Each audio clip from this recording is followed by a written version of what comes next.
3, 2, 1, and we should be live. Go ahead and kick us off, Mr. McWombles. Hello, welcome, good evening, good afternoon, and welcome everyone who's currently not viewing this. Who we are? We are the Beerumverate. It's kicked off with Matt, also known as Berkough. Matt, wave, so everyone knows who you are. Howdy. Yes, well, welcome. If you didn't know by now, will you ever really know me? And we have... Thanks, now I have that song stuck in my head. Yeah, well, that's why I'm here, to make people's lives better. So, because of a lack of diversity on the podcast, we've invited another white bearded man onto the podcast tonight. But in the interest of diversity, we've got on someone who's not from Wisconsin. That was going to be a prerequisite of one of our founding members, Evan, that he can only be replaced by someone from Wisconsin. But instead, we have Mike, also known as MyxeQ or MyxeT, who has quite possibly one of the most handsome voices on the internet.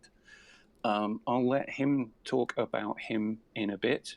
But yeah, we are the Berumverate. We are a group of individuals come from Sifted.net community who want to talk about good beer and video games. See, I remembered to talk about video games this week.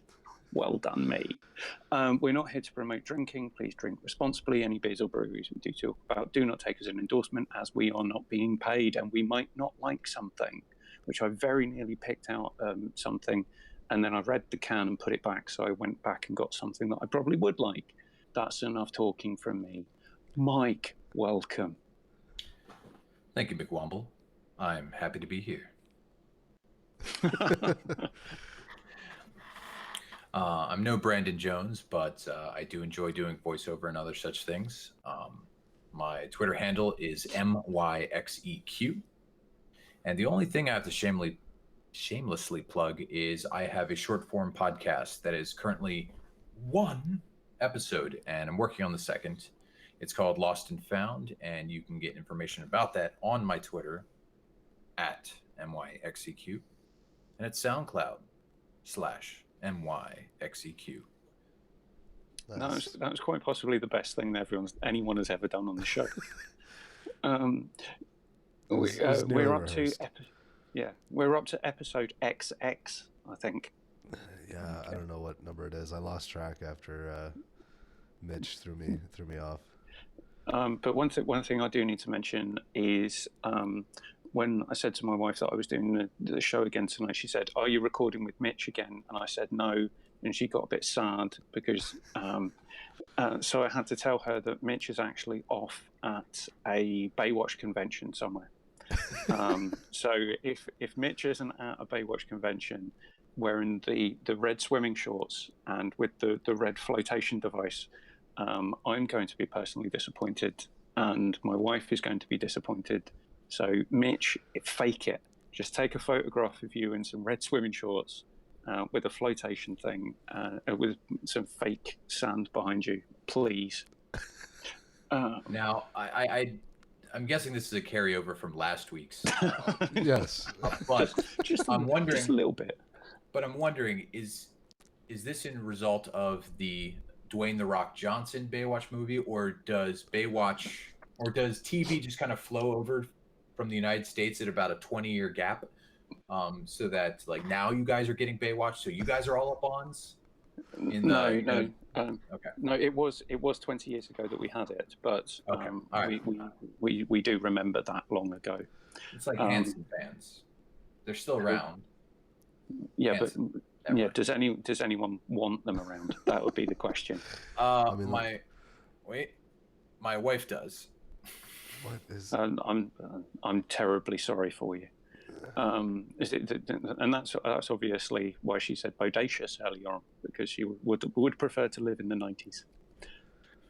She keeps it mostly to herself, though. Okay. As you should in polite society. You don't introduce yourself and say, "Hi, I love Bop." Is that just a on the case painting, by the way? Yeah, my cousin does very, very good art, and that was his wedding gift to us. Very nice. Interesting. Okay. You Do can't you- definitely can't see it from here, but in the background, deep in the trees, there's like the faint, foggy outline of an ent, or like some Okay. other forest monster or whatever. That if you don't look hard, you won't see it, but when you do, you're like, oh, but it's really cool. What do you use the megaphone for as well? That actually is not my megaphone. That is my roommate and good friends. Like half the stuff on that shelf is his, and half the stuff on that shelf is mine. But So yours is the Glenfiddich. I wish. Okay. But he hasn't touched the bottle in about 3 years. So in 4 years, by common law, it's mine. Right. All right. Do we want to talk beers? We absolutely can. Matt, since you're not drinking, and No. your contribution to the conversation on our Discord channel was an appreciation of coffee flavored stout, I don't think you should have an opinion this week. Well, I will say that last night I had a really good beer. It's called Second Cousins, and it's a mix between a red ale and an IPA, American IPA. Unfortunately, the same reason that I'm not drinking today is the reason that Is that same? It's because he drank yesterday. No, because I couldn't really enjoy it. I've got horrible allergies, and I couldn't really taste the beer. So unfortunately, I'm sure it was amazing. It just tasted like a regular red ale to me, though. Gotcha. Okay. Right. I'm going to go. All right, Beavertown. Which one is that? This is their Gamma Ray. Okay. Oh, there. Their American Pale Ale. So that's the can, which is obviously quality, but that's the kind of light, slightly golden, ambery.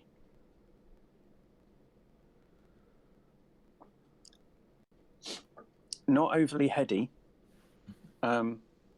Quite herby tasting. Okay. Not heavy, and it is relatively strong. It's kind of I don't think they do anything under 5.5%. This is 5.4. Okay. Okay. So Is that what you consider strong? for a Not being facetious. Not being facetious. no, well, anything around 5.5% should be considered strong. Okay. And then after that, you're getting into the kind of crazy juice. Because especially around here where I live, there is a brewery that until I'd say last year, the year before, only one of their 9 to 15 different beers they made was under 7. Okay, that's a bit crazy. And around here, barley wine, it's not considered a barley wine until it breaks 11, I believe, 10 or 11. So they would call them high gravity beers. But what's nice is that because that brewery makes them rather heavy, they are much more apt to serve smaller glasses, so you don't have to get 16 ounces of an 8% beer and knock yourself out after one drink. So, yeah, have you guys ever had proper German wheat beer? yes. Unfortunately, this is not a proper German wheat beer. Is it an imitation one? No, this was going to be my homage to being someone from Wisconsin. I brought a Boulevard unfiltered wheat from Kansas City.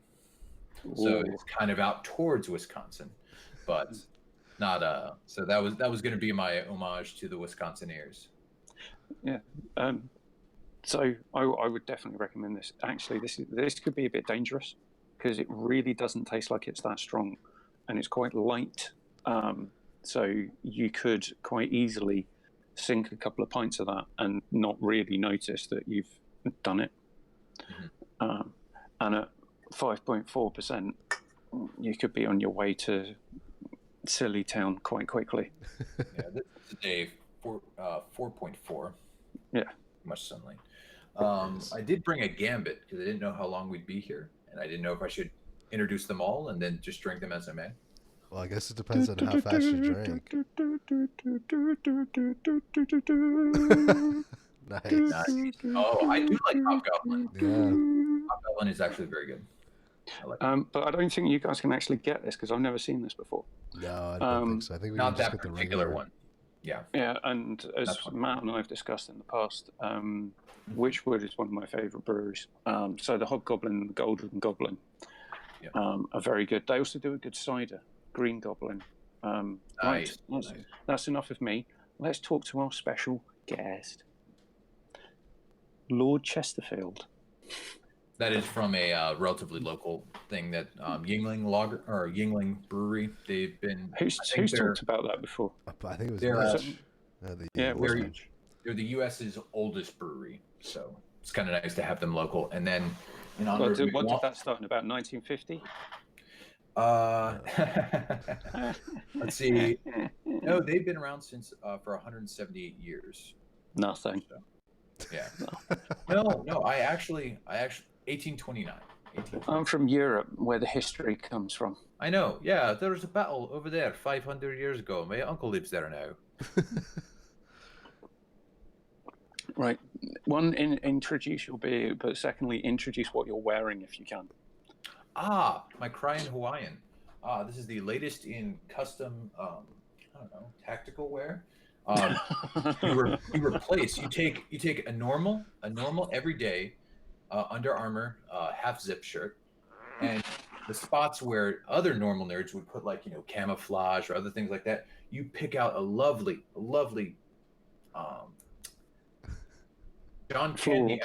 John Candy-esque Hawaiian print, and you put it on the tops, and then everywhere you walk that people think you're going to be shooting guns, they go like that, and then they're taken off guard, and they don't talk to you about their boomer shit because they're so just confused. So that is the purpose of that. Okay, right. Also, you can put patches and rep your favorite game. I like it. At this rate, we're going to be recording till 10, which my wife will get very annoyed with me at. All right, let's get into it. Let's talk some rumors. No. I nearly called you Mitch. I'm terribly sorry. I've got Mitch on the brain. I miss him so much. That's what it is. Either that or just me picturing him in red swimming shorts. Or torturing people for information on video games. Mike, what is your beer like? The current one that I'm drinking is very light. It is an unfiltered wheat, and so it kind of, I guess, coats the mouth a little bit more. At the bottom, if you pour it all the way out of the bottle, you'll get nice, delicious chunks. Trail spice, fiber. Whatever you want to call it. The unfiltered nature comes through. It is a beer that loses its effervescence rather quickly. Not as quickly as a nitro, but it's one of those ones that if you let it sit out in the glass too long, which you should never do, it'll go flat quite soon. But it's very pleasant.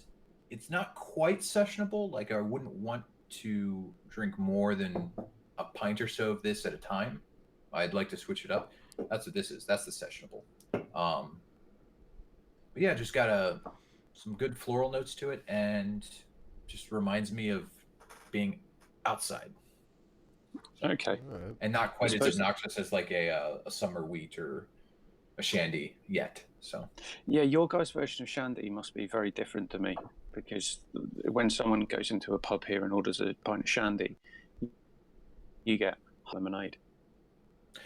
A very nice man from Britain, when I was down in the Bahamas, he taught me how to make a shandy with half a Heineken and half a Sprite or half a ginger ale. Yeah. And it was delicious. Yeah. He's like, yeah, you go cut the grass, you pour yourself one of these. It's great. Yeah. The other thing, do you guys have kind of lemonade alcoholic drinks? Yes. So there's a thing not that all you of them are very good. No, they're not meant to be. Horrible. Yeah, they're sugary horribleness. But there was a thing at university that I'll admit to, was a thing called Turbo Shandy, which is you buy a pint and one of these bottles of like alco pop thing. You drink half the pint and then top it up with the Turbo Shandy. Anyway, I don't do those things anymore because I want to retain my brain cells. That's a gut ache Right. waiting to happen too. Rumors. I was on a train to Guildford where EA have an office, and over someone's shoulder, I was seeing someone type in an email marked urgent strategy. And it was in response to what we were talking about last time about the PS5 specs and the SSDs that were going in and how that's going to massively reduce load times for games. Now, I don't know if you guys are aware, but in FIFA and Madden, they have these things called Ultimate Team, which is basically where they want you to spend all of your time. They don't actually want you to play the football game, either football or NFL. They just want you to play the gambling card mechanic game. And they publicize the gambling card mechanic game between the elements of the game that you actually want to play. Right. But when the SSDs come in, that's going to go from kind of 15, 20, 30-second load times to sub 1 second. So they're going to lobby the Federal Trade Commission to bring in subliminal advertising. So they will just flash a message, just say, buy my packs, and that will be it. And that you won't even know that you've seen it. So now it's kind of, have you thought about, as part of FIFA Ultimate Team, you can play online and you build up your deck by earning points and buying deck packs through gameplay. Now it's just going to be, like those things like, have you bought your pack today? Yeah, but it's going to be gone. You won't even know that you've seen it. So that's the rumor. What's the European equivalent of Uncle Sam? Because we have the like I want you. But what's your Lord? Oh Christ, I've forgotten his name. It was World War One. Your country needs you. That was it. Gotcha. Yeah, it will come to me. Always keep calm by PAX. Yeah, but so EA are going in, are lobbying for subliminal advertising once the SSD load times get reduced. Lord Kitchener. For it to be legal for them to do so? Yeah, and that's why subliminal messaging is illegal. Currently. As far as I know. That's why they're kind of net neutrality's gone now. Who cares? It's an open playing field. Let's get as nefarious as we want to be. Well, as long as we're not lying to people. Yeah, you got to do but you have to still continue with the trifecta: subliminal, liminal, and superliminal. I like it. Lieutenant LT Smash reference, by the way. So, McWomble, was it Lord Kitchener? No, that's the one. All right. Yeah. It's quite a handsome chap. Yeah, for people who are most likely inbred.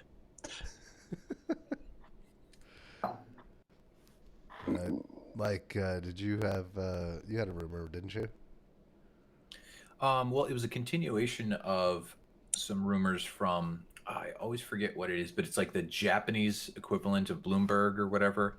They followed up on the articles that were talking about the 2 new versions of the Nintendo Switch that are possible later this year. And what their follow-up is that the first one, like the Switch Lite or the first one that's supposed to come out is just supposed to be more rugged, less destructible by, a sub teenager that might find their hands on a Switch. Right. Supposedly a little cheaper. And that one we kind of like, okay, that makes sense. That's kind of what Nintendo's done for several generations of handhelds. And everyone else was thinking, just like a slightly beefed up version of the Switch, so kind of like a Switch Pro, the kind of small jump from PS4 to PS4 Pro. But the rumor from the like Japanese New York Times or Japanese Bloomberg, whichever it is, was saying that the change in hardware would be quite drastic, so more in tune with like a Switch 2 rather than just a half step.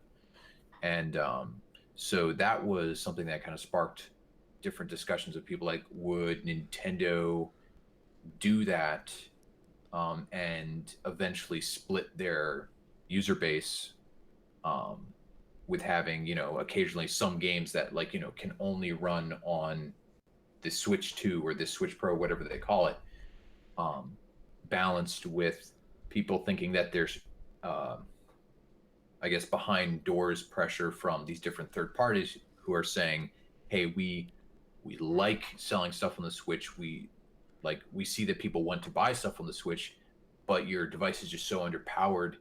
We can't do it. Is there any way you could help us just beef it up just a little bit so that we can get some more juice out of this and actually bring these third-party titles to your platform? So those are the kind of rumors that I've been seeing. I think you've missed the point of our rumor mill a little bit. I maybe have. Yeah, so ours are maybe slightly more out there. Okay. If you give me a minute, I can go pull one of those out.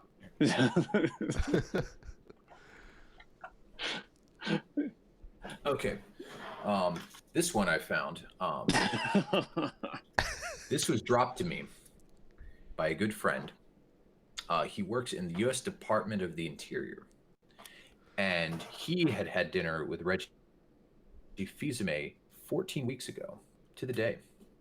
And they were talking about the sinking of the Titanic and how that if we were able to harness the gravitational force of the Titanic hitting the ocean floor, we'd have had enough energy to not only charge all current Switch batteries, but we'd have been able to charge them twice as fast as the current USB-C charging cable does.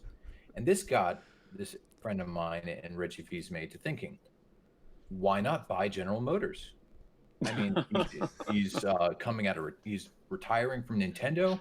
He has a lot of that Nintendo Gold stored up, and they're not doing that hot. And he's like, hey, I bet I could make something cooler than the Chevy S series. And hey, just want to keep my options open. So if this matchbook is any indication, Reggie Fils-Aimé might buy General Motors. Okay. Next week. Cool. Next week, the conspiracy theory mill. Oh no, don't. That could be dangerous. We could end up on watch lists. So if it's not, we're not successful until we get a death threat. So. Well, all we need to do then is just say that we don't mind people being transgender or gay or whatever religion they happen to be or whatever ethnicity they happen to be. Kind of bring on the death threats. All right. I'm disabled people are okay. They're fine. They contribute to society. I'd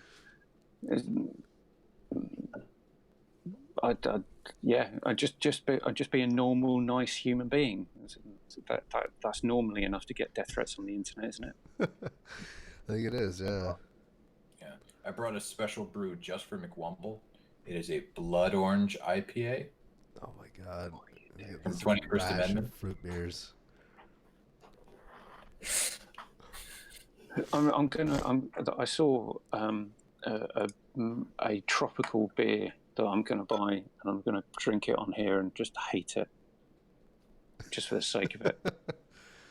Right, Mike, introduce your topic. Okay.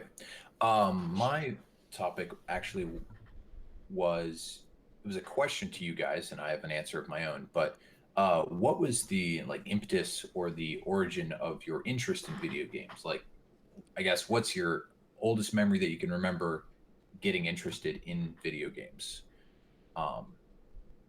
And to follow it up with, what do you think has influenced your enjoyment of video games the most, or at least just has guided it over the years? Because, and I can open it with, the impetus of my interest in video games was actually my grandfather, because he worked for RCA, and he was one of the dudes who actually helped them develop the color picture tube. And because of that, he had, this is, back in the 50s and 60s, when people sometimes only had one television, he generally had like 3 or 4 different prototype televisions that they were testing and stuff throughout the house. So he jumped on computers early and stuff like that. And he had like 2 Commodore 64s and other stuff like that. And he was the one who taught us like how to like properly insert like discs or whatever, like how to run a game from the command prompt and stuff on a Commodore 64. So my first impetus for video games was playing like Monsters at the Movies, or Castle, like Return to Castle, or Castle Frankenstein, and the original Donkey Kong and stuff like that, by my grandfather. And I just took that for granted and realized that dude was way ahead of his time.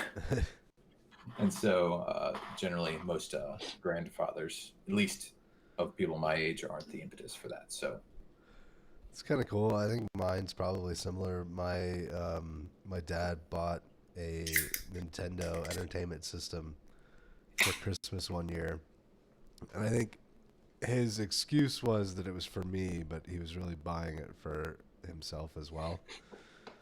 And so that's kind of how I got into video games, was just having it around. Duck Hunt, Mario, Metroid, Zelda. Okay, I'm probably coming from a bit of a different angle, because my parents were quite against video games for a while. Mine as well. So they would only let my brother and I near a computer that we could also use for work. So schoolwork, homework, and the fact that it could play games on it was an ancillary thing, but that wasn't the main purpose for what it was there for. But I think the thing that kind of hooked me, and I don't know who I've spoken to, probably Matt, about before, was getting the original Game Boy for Christmas. We talked about it on the Christmas episode. Yeah, that's right. Yeah, so that was kind of, wow, Game Boy. So that was, it was that kind of got me interested. And then as I got older and the progression of the computing power increased, so it's kind of, my parents went from having you wouldn't know this brand, but Amstrad. And I don't have any nostalgia towards it, but I am familiar with it. Yeah, so we had an Amstrad keyboard thing that you plugged into a television. Right. Oh yeah. It's like the ZX and you'd insert your 3.5-inch floppy disks into the side. And there was some really bad Street Fighter clones on that. So yes, I am writing my homework on this and not playing as a shirtless guy who just showed up on a screen with a briefcase on the top of a roof, who can throw punches that actually form vortexes and hit people. Yeah, it's really difficult to play on a keyboard. So it was kind of that, and then progression as computing power got better, moving into what we were talking about last week about Star Wars games, or we're talking about with Evan, talking Star Wars games. Whoever from Wisconsin, does it really matter? Well, your parents' attitude was very similar to mine, and which is probably what led me to be a PC gamer, actually, over consoles, because we were allowed to occasionally borrow a console from my cousins. So we like borrowed a regular or an original NES for a couple of months and stuff like that. And so, but our household did not get our first console until we were able to get a Sega Genesis as a hand-me-down from my uncle, who had moved on to PlayStation 1 and all that generation.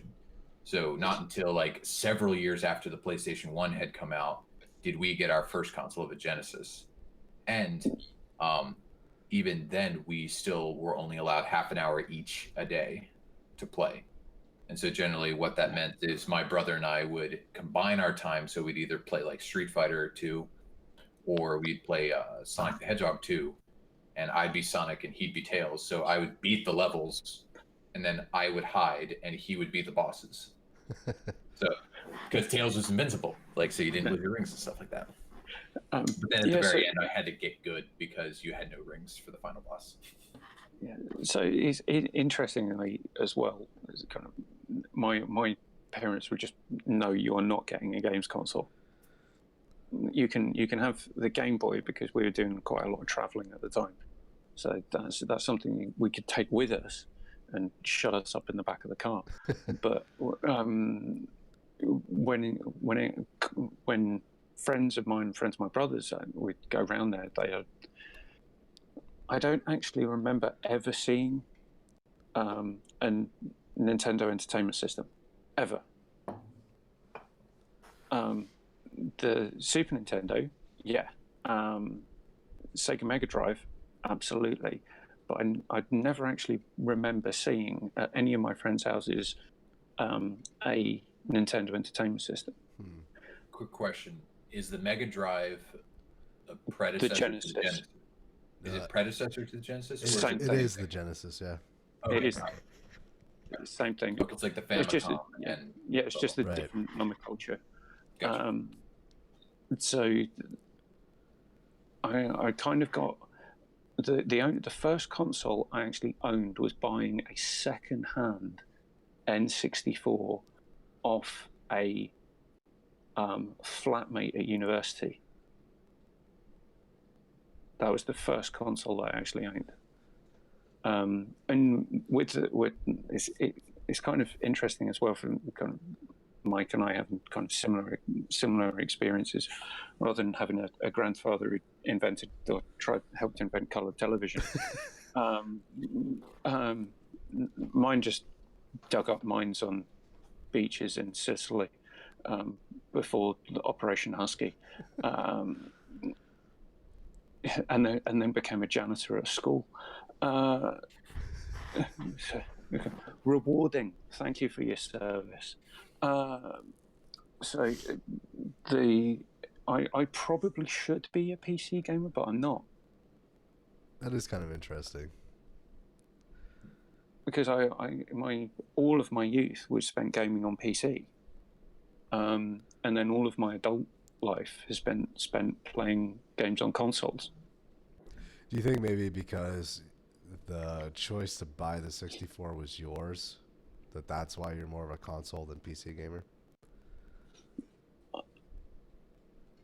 I think it's more a case of disposable income at the time. Okay.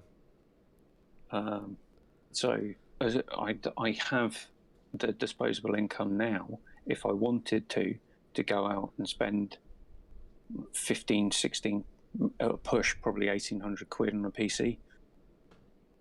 And actually, that's the biggest thing about it is that unless you kind of like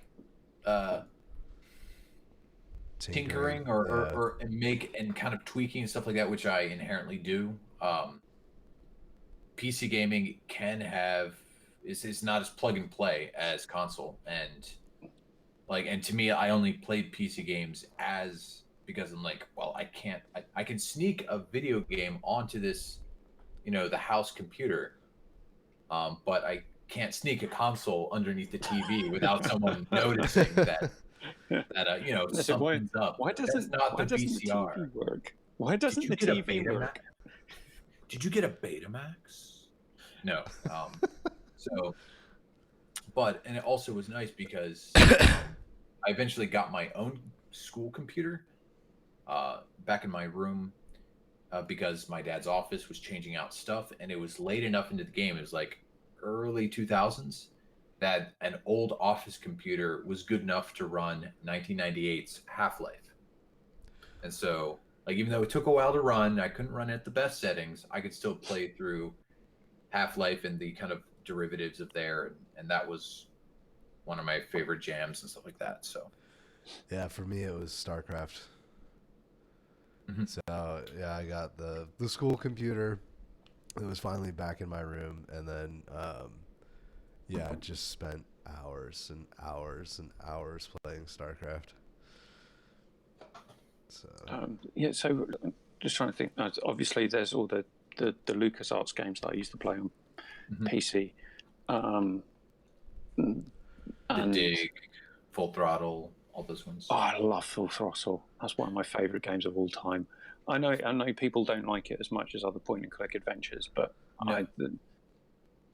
I Full absolutely Throttle love it. has a special place in my heart because I was over at my uncle's house, and he sat me in front of Full Throttle to keep me out of the way while they prepared for Thanksgiving dinner, and I sat through and beat that game in one sitting. nice. And it's got one of the coolest intros of any video game It ever. was so cool. I didn't know that the on the bike combat was bad. I just thought I was bad. And actually that's something I loved about younger games because I didn't know what a bad game was. Like I thought Bart vs. the World or whatever was just as good as Super Mario Brothers. I just was terrible at it. Yeah. So See, now I've got the Gone Jackals in my head from the intro. Ding ding ding ding ding ding ding ding. That's a very good game. I love that game. I got the platinum. That was my first platinum trophy. Nice. And quite possibly my only ever platinum trophy. My first God of War. See, I got screwed on that because of a glitch, which we've talked about The as well. the new one? Yeah. Okay. One of the missions wouldn't complete, so that I couldn't progress. Okay. Yeah, Evan, with your platinum trophies, you scumbag. Is it PP? Is it PP? I only have two. It's God of War and Spider-Man. So I screwed myself out of Spider-Man. I want the Bloodborne one, but that one. I was such a dumbass about Spider-Man because did you spend your stuff wrong? Yes. I almost spent my stuff wrong because I went and I was unlocking all the different accessories and stuff instead of the costumes. Yep. And I was like, and then I unlocked every accessory and I didn't get a trophy. I'm like, and then I looked through the list and I'm like, that's not a trophy? And then I went back and I'm like, oh no. And so I had to grind and get perfect on every stinking freaking challenge to get enough currency to get all those costumes. And I was so mad, but I finally got it. I misread the trophies, so I just kind of skimmed through them and then thought that obviously upgrading all the gadgets is going to be a trophy. That's what I thought too. And then it's kind of, do I really want to replay the entire game to get a platinum trophy? I was like, no, I don't. I've got better things to do. One thing that the last one I got was the Uncle Ben trophy. Yeah, I went looking for that one, and I knew that existed, so I went looking for it. So that was where it did. I sat there with Spider-Man Noir costume, looking at Uncle Ben's thing, and then platinum. I was like, okay, that's a bit self-indulgent. No, I felt like it was like pride and sadness all at once, or whatever. Should we? Because we could spend the entire episode talking about the points that you made rather than me prattle on about stuff. So do we want to do that? It's completely up to you. I actually have pre-order woes written at the bottom. Yes. Yeah. Okay. So people will expect that conversation at some point today. Then I'll pose only one. Like I just listed off a bunch of those ones because I'm like, yeah, we could spend a bunch of time on those other three. But I was wondering, was there anyone that specifically like made your gaming changed your gaming future in a way that you can identify? Yeah, Final Fantasy 2 or 4. Okay. Not 7. No, because I mean that was when I first got into RPGs, and I would have never played 7 if I hadn't played through 4 and 6 or 2 and 3. That's Ooh, Hobgoblin IPA. oh, that looks delicious. Yeah. Deep amber. My the influence I have is at such a basic level. My cousins, who had more consoles and more PC games and stuff than I did, I don't know how they started, but they played Y-axis inverted, and I was not allowed to change. I was not allowed to change that setting, and so at the age of like 11 or 12, I learned to play inverted, and I have not been able to kick that since. Oh man. It's So just the look console, PC, I play everything Y-axis inverted, and it makes me like a left-handed bastard or something. People like pick up the Halo controller after I've been done with it. They're like, "What?" And What did you do to this? I'm sorry, but I cannot play non-inverted anymore. It's just the look of shock and revulsion on that. I saw it. I saw it. You're like, the only other prominent person I know, like Brandon Jones, plays Y-axis inverted. It's okay for ship games. Like if you're flying, it's okay. Oh, you mean like airplanes and other flying? Yeah. Okay. But like Rogue Squadron or something like that. Yeah, it's okay if you're doing that, but even then I'll switch it back to regular. I can't. There's no way. Do you play first-person shooters like that too? Oh yeah, everything. Jesus. Every single thing. Every single thing. My brain, it makes sense. Like, because you're like you're pushing down on something like a fulcrum and it's going up, and yeah, I guess it's I don't know. how I am. So it's really just at the base level. It was like, all right, you're gonna play everything like this now, and I'm like, okay then, because they yelled at me one too many times for trying to change the controls, and so I had to learn. Yeah, talking about axis conversions, I've been playing a tiny bit more Star Wars Battlefront 2, and that game is a pile of shit. Why are you playing it then? If it's because it's one of those things.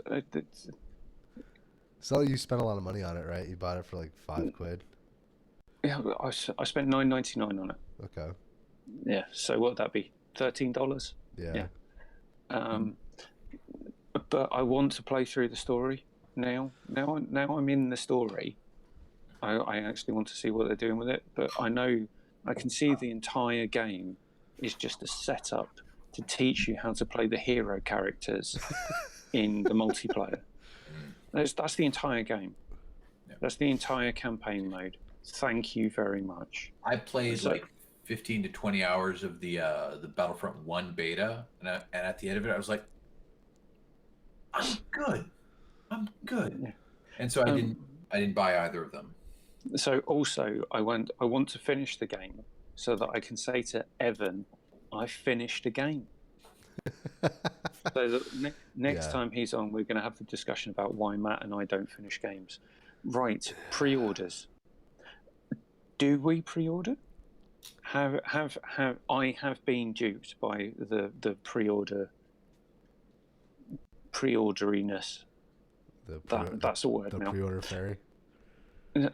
Yeah, the pre-order fairy came down and tapped me with her wand or his wand.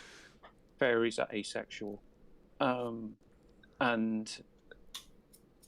was there something that we have pre-ordered that we've regretted?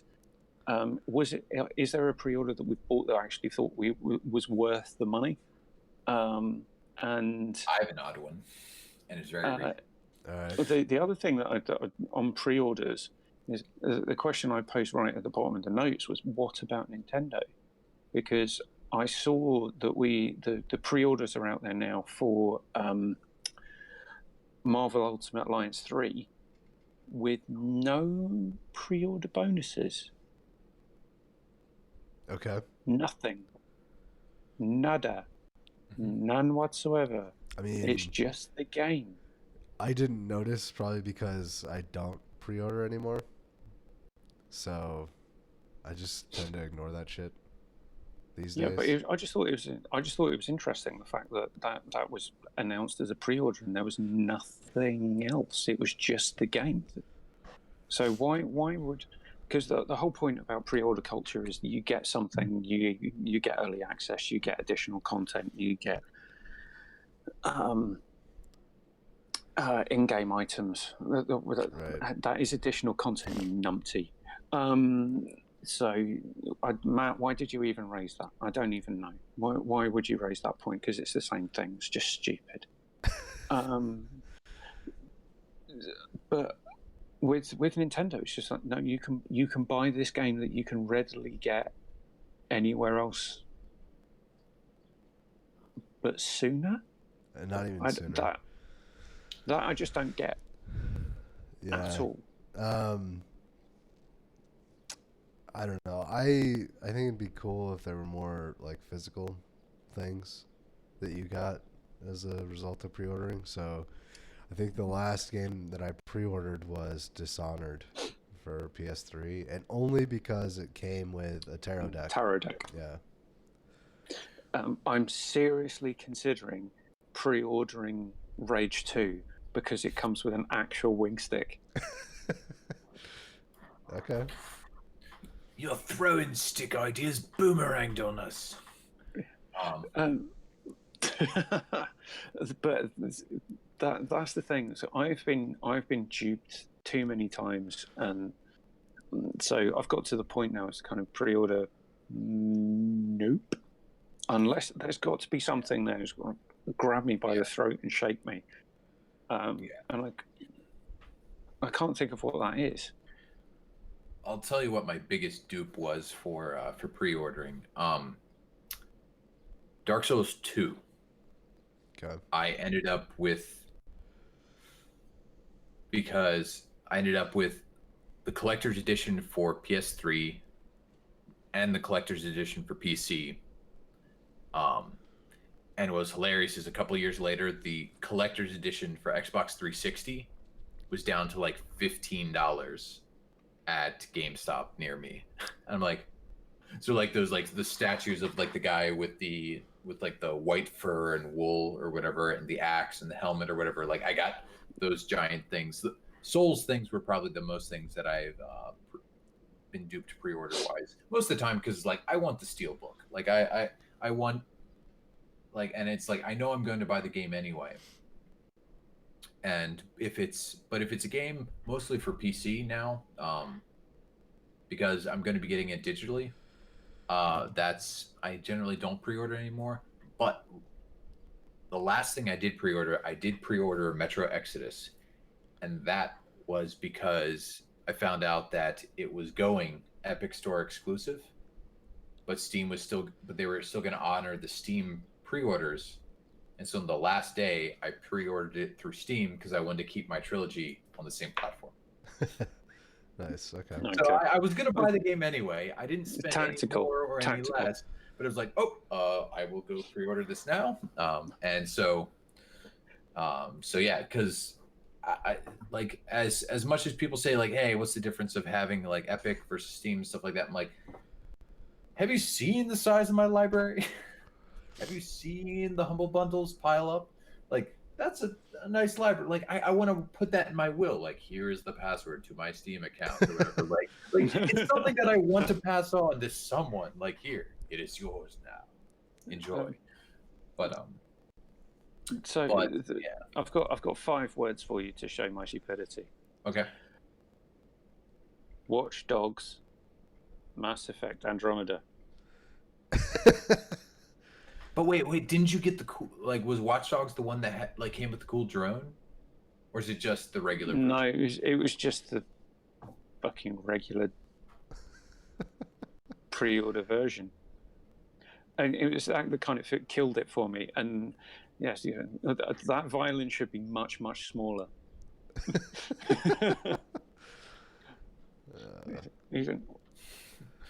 Yeah. So that kind of killed it for me until, and I was kind of right. That's it. I'm never pre-ordering anything ever again. There's a new Mass Effect. Uh, Yeah, so that's where I was. To me, most of it is just like I want to like, oh, I have the money and I'm thinking about it right now. Sure, I'll go ahead and pre-order insert Sony exclusive, so that Amazon will give it to me on the day of, because I still buy physical. That's mostly the only reason I pre-order anymore, because I'm lazy and want it to show up at my home on the day it comes out with Yeah, no muss. what I found as well is with my experience of pre-ordering, there has to be something. There has to be there's got to be something to make me want to get it. Yeah, and also there's also got to be something restrictive about it as well. So it's got to be a limited print run or something like that. So I pre-ordered the 3 I can't remember what they called them now. Mass Effects. Yeah. So when they were released, I got the collector's editions. There we go, collector's editions of all 3 original games of the Mass Effect trilogy. And there were only they wouldn't be particularly difficult to get your hands on, but I wanted to make sure that I was one of the people that had them. Yeah. And I didn't want to pay over the odds. Like, I almost bought a PS4 version of Sekiro. Oh, excuse me. So that I could get the Steelbook just to put on my shelf, even though, like, I don't care what's in it. I want the book. I will sell someone the disc and go play it on PC like I had intended to, but I just wanted the Steelbook. And fortunately for me, like, I pussyfooted it around too much and they sold out from Amazon before I could do that. So Sekiro is the first From Software game I do not have a physical box sitting on my shelf for.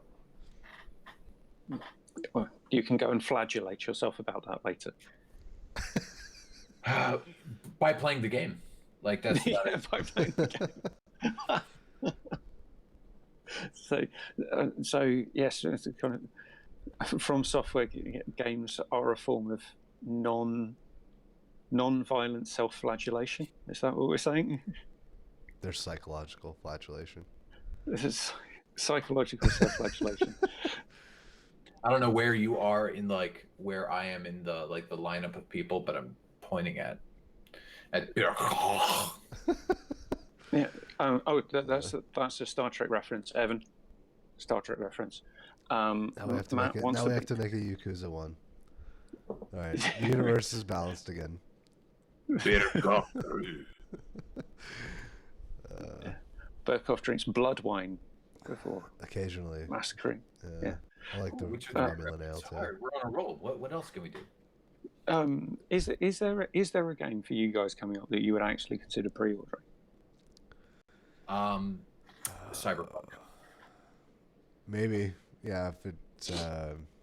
If it comes with something, like, I don't know. Well, it blatantly will, because there was the Witcher Deluxe digital came with Gwent card, and like one of them came with Gwent cards, like a real pack of cards, which was pretty cool. But I don't like.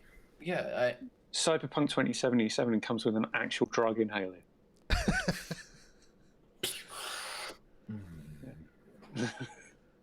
I don't know. Like, I tend not to pre-order these days just because I don't want game companies to sell X amount of copies before it's actually released and reviewed. Like, if it's a shit game, like, is there any reason why it should have sold 1 million copies? Yeah. And that, I think, goes back to the original reason, because the original reason, like, why me and my cousin pre-ordered it wasn't for any kind of incentives or bonuses or other stuff like that. It was just to make sure that there was a copy. Because remember, I don't know if you had an equivalent, but GameStop, basically, they would sell pre-orders for games and then get like 3 or 5 copies at most beyond what beyond the pre-orders. So basically, if you didn't pre-order, you weren't getting the game the week it came out around us. Yeah, For the- that's never happened where I am. If you wanted to get a game, there would be somewhere where you could buy it day one. Yeah. But and that was the reason why, like, and for that reason, my cousin had Twilight Princess on pre-order, I think, for 4 years. Like, he pre-ordered it when it was still Wind Waker 2. And yeah, so like he was waiting a long time for that game. A long time. One question that's just kind of, I know we won't know, but let's talk about it anyway. All right. Why do we think Nintendo don't offer kind of pre-order incentives? Because it's pretty much ubiquitous now that if you're pre-ordering something, you get something in return for that early purchase. I think because they know that their fan base is just going to buy the item anyway. Like, they don't need anything on top of it to try and sell more copies. Like, So it's just the rapidity of the fans. It's not because they feel like they are owed anything by paying Nintendo money up front for something that doesn't technically exist yet. Right, and correct. And they're just going to sell that pre-order bonus to you through other means, right? So it's going to be an amiibo that unlocks something in the game, or something like that. There is pre-order bonuses. It costs another $15 more, and Toys R Us might not have it. Rip Toys R Us. Right, because they'll announce that shit a lot of times ahead of the game. Yeah. And that sort of is like the pre-order. Like, that if you don't, it's like, oh, you were able to steal time from the company you work for to watch this direct so that you could see that the pre-orders were going up right now on Amazon. Oh, you didn't get it. I'm sorry. But Smash did have a pre-order bonus that you could get Piranha Plant for free. Okay. Yeah, Piranha Plant. Jesus Christ. Yeah. But it was like if you pre-ordered it or bought the game between launch and like the first 2 weeks or 4 weeks, something like that, you got a character that no one wants. You got it for free, and then after that, you would have to pay $5.99 or $4.99 or something. Yeah, and I find that a bit odd in a way. It is. It's extremely odd. It's odd, Nintendo's version of a pre-order bonus, meaning something about it's going to be odd or off or something. I'm just trying to think have I ever been pre-order duped. No, I think the Watch Dogs experience kind of cut me pretty deeply into seeing the suspicion over pre-orders. But that wing stick there's something about it. I don't know where I got to do it. Well, all right. I mean, that Dark Souls 2 pre-order, like I got it was like the Valhalla edition. It was a special edition only available to basically the Swedish version of GameStop. And so I bought it and got my friend in Sweden to ship it to me. So like I ended up spending like close to $300 on Dark Souls 2.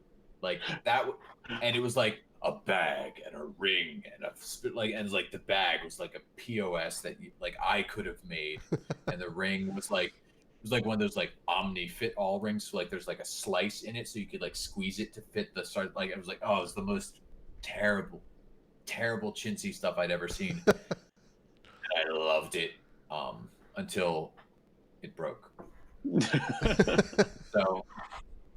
So yes, I did get burned, and so the Soul series is probably the single game series I've spent the most money on, and I should not have, but that's what it is. Live and don't learn.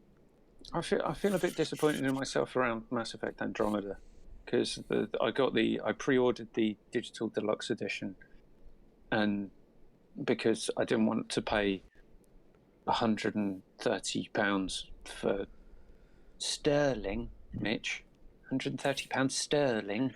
Scott Sterling. For a bloody remote controlled car that's bound to be a piece of shit. They still have the ship ones at the Best Buy down the street here. If you want another one, I'll go buy one for like $40 too. Not even full price. The ones with the model ship, I bet look quite cool, but as soon as you try and dust it, it just falls apart. I still want. One thing I should have done is bought myself a Funko Pop Commander Shepard. I still regret not doing that because they're about £80 now. Jesus. Yeah. There's a couple of things I regret not buying. Yeah, that was the reverse. I was not duped. I was the smat one. With the Majora's Mask 3DS. Because I pre-ordered that and then immediately flipped it because people were paying, frankly, immoral amounts of money for those 3DSs. I don't even like handheld travel gaming, but like Majora's Mask is one of my favorite Legend of Zelda, so I bought it with honest intentions, like for what, $250 or something like that. But when they were going on eBay for $475, I'm like, I can't pass up nearly 100% profit base on that. And I'm not even going to play it. So I did. I sold it. I was one of the shills that Shane goes, like, that he goes off on. I was once. Sorry, Shane. Capitalism. Yeah. Yes. Right. I can't think what I haven't pre-ordered anything recently because I'm more sensible than I once was. There's so many free-to-play games. Why spend money at all? Well, are they really? Really? No, all of them cost time, which no one seems to understand. Time loss value. So. And not just that, they create cost in other areas. So for every fleece to pay game, fleece to play. Yeah, that's try saying that after a few days. I understand your wool laden metaphor. There's monetization that's going on elsewhere. Yeah. That we don't necessarily want or need. Correct. I'm trying to think of an example. Well, I mean, you could use. We've been on kind of an EA kick, so you could say like, free-to-play nature of Apex Legends or other stuff like that means we don't get Titanfall 3. Star Wars games. That is a pooch they well and royally screwed themselves. Like even outside of the free-to-play thing, or games as a service type of. Yeah, I still don't know how or what's going on behind the scenes. No one's talking about it. I will rag on EA about Star Wars and talk about Star Wars as much as I possibly can, because screw EA. We need the Schreiberization of the EA Star Wars debacle. Matt's not an NFL fan. Mike, are you an NFL fan? If there's a gun to my head, I will say the Cleveland Browns. But other than that, I don't care about football whatsoever. Okay. Well, because most of my dad's family is from Cleveland, Ohio. Which their biggest accomplishment is they're not Detroit. And Ohio has the Hall of Fame in Canton because but the thing with that is really annoys me because it is literally just an advert with a game attached. And that's what I see. That's what I see with Battlefront as I'm playing it. It's kind of here's the facile coverage. Look how pretty we've made it, and we're using the original sound effects. And damn, it does sound and look good for like half an hour, you're like, oh man, and then you're like, wow. Yeah, it's just kind of play the multiplayer and buy stuff. Yeah. No, I don't want to get into that. So I'm just trying to think of something that can end on Star Trek. Hashtag time crystals.